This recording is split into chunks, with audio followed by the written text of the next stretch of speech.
காஷ்மீரில் நிலவும் பதற்றமான சூழ்நிலையை கட்டுக்குள் கொண்டு வருவது குறித்து பிரதமர் நரேந்திர மோடி தலைமையில் அவசர ஆலோசனைக் கூட்டம் நடைபெற்று வருகிறது. இதுகுறித்து கூடுதல் விவரங்களை தர காத்திருக்கிறார் நமது செய்தியாளர் கணபதி.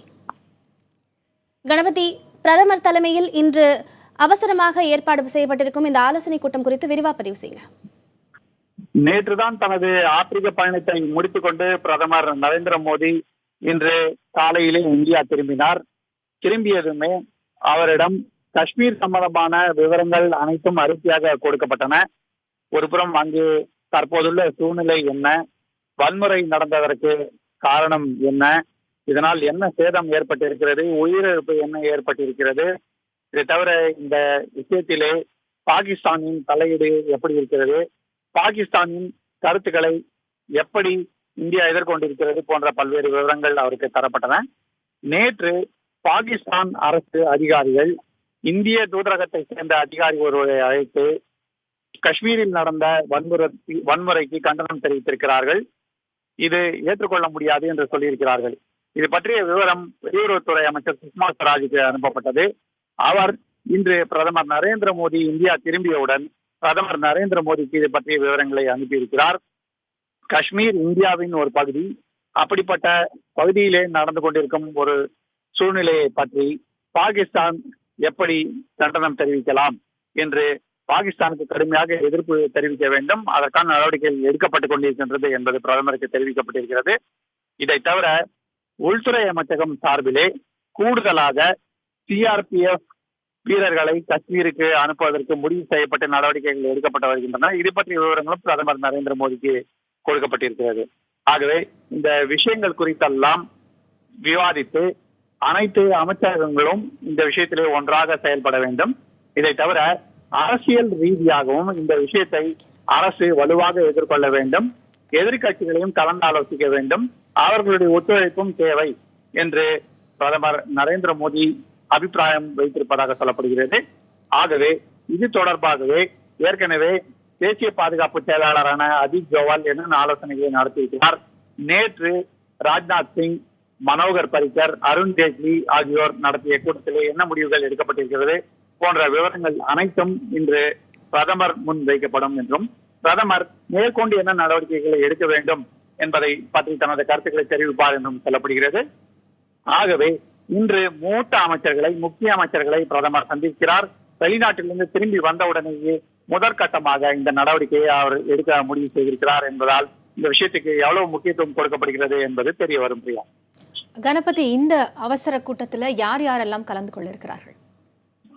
இந்த கூட்டத்திலே தேசிய பாதுகாப்பு செயலாளரான அஜித் தோவல் கலந்து கொண்டு காஷ்மீர் விவகாரத்திலே சட்டம் ஒழுங்கு நிலையை சரிக்கு கொண்டு வருவதிலே என்னென்ன நடவடிக்கை எடுக்க வேண்டும் என்பதிலே முக்கியமான முடிவுகள் எடுக்கப்பட்டுக் கொண்டிருக்கின்றன. அது பற்றிய விவரங்களை எல்லாம் பிரதமருக்கு தெரிவிப்பார் என தெரிகிறது. சட்டம் ஒழுங்கு நடவடிக்கை பொறுத்த விவரங்களை அவர் அளிப்பார். அதே சமயத்திலே சிஆர்பிஎஃப் மற்றும் உள்துறை அமைச்சகம் என்ன நடவடிக்கைகள் எடுத்துக் கொண்டிருக்கின்றன. அமர்நாத் யாத்திரை நடந்து கொண்டிருக்கிறது. அங்குள்ள யாத்திரிகளுக்கு பாதுகாப்பு அளிப்பதற்கும் அவர்களை பத்திரமாக திரும்ப கொண்டு வருவதற்கும் என்ன நடவடிக்கைகள் எடுக்கப்படுகின்றன போன்ற விவரங்களை உள்துறை அமைச்சர் ராஜ்நாத் சிங் பிரதமர் நரேந்திர மோடிக்கு அறிவிப்பார் என தெரிகிறது. இதை தவிர பாகிஸ்தான் சம்பந்தப்பட்ட விஷயங்கள் அனைத்தையும், அதாவது பாகிஸ்தானின் கருத்துக்கள், அது தீவிரவாதத்தை தூண்டுவதற்கான ஆதாரங்கள் என்ன, இந்த விஷயத்திலே பாகிஸ்தானின் தலையீடை எதிர்ப்பது எப்படி போன்ற விவரங்களை எல்லாம் சுஷ்மா ஸ்வராஜ் வெளியுறவுத்துறை அமைச்சர் என்கிற முறையிலே பிரதமர் நரேந்திர மோடிக்கு அளிக்க இருக்கிறார். இதை தவிர எல்லையிலே செய்யப்பட்டிருக்கும் பாதுகாப்பு ஏற்பாடுகள், அது தவிர பிஎஸ்எஃப் தீவிரவாத ஊடுருவலை தடுத்திருப்பது, 3 தீவிரவாதிகளை சுட்டுக் கொண்டிருப்பது போன்ற விவரங்களை எல்லாம் மனோகர் பரிக்கர் பிரதமர் நரேந்திர மோடிக்கு அளிக்க இருக்கிறார். ஆகவே இந்த மூத்த அமைச்சர்களை சந்தித்து பேச இருக்கிறார். இது தவிர அரசியல் ரீதியாக தீவிரவாதத்துக்கு எதிராக கருத்தொற்றுமை தேவை, இதற்கு எதிர்கட்சிகளை எல்லாம் கலந்து ஆலோசிக்க வேண்டும் என்பதற்காக பிரதமர் நரேந்திர மோடி மத்திய அமைச்சர் அருண் ஜேட்லியையும் சந்தித்து ஆலோசிக்க இருக்கிறார். ஆகவே இந்த மூத்த அமைச்சர்கள் அனைவரும் இன்று பிரதமர் நரேந்திர மோடியை சந்திப்பார்கள் என தெரிகிறது.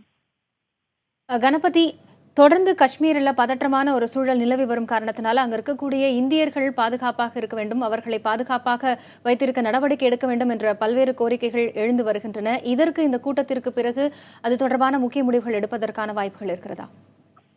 பாதுகாப்பு சூழ்நிலையை பொறுத்தவரை கடந்த 2 நாட்களாக இருந்த சூழ்நிலை மாறி தற்போது சட்டம் ஒழுங்கு நிலை கட்டுக்குள் வந்திருப்பதாக காஷ்மீரிலிருந்து வந்திருக்கும் தகவல்கள் தெரிவிக்கின்றன.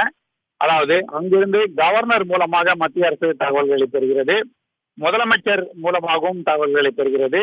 அங்கே காஷ்மீர் போலீஸுக்கு என்ன உதவி தேவை, ஏற்கனவே அங்கே ராணுவம், பிஎஸ்எஃப் மற்றும் சிஆர்பிஎஃப் வீரர்கள் பாதுகாப்பு பணிகளில் ஈடுபட்டிருக்கிறார்கள். அவர்களுக்கு கூடுதலாக என்ன உதவிகள் தேவை, அதிகப்படியாக எத்தனை வீரர்களை அனுப்ப வேண்டும் போன்ற விஷயங்கள் எல்லாம் தொடர்ந்து விவாதிக்கப்பட்டு வருகின்றன. குறைந்தபட்சம் 800 வீரர்கள் அங்கே உடனடியாக அனுப்பப்பட வேண்டும் என்று நேற்றே முடிவெடுக்கப்பட்டு அதற்கான நடவடிக்கைகள் எடுக்கப்பட்டு விட்டன.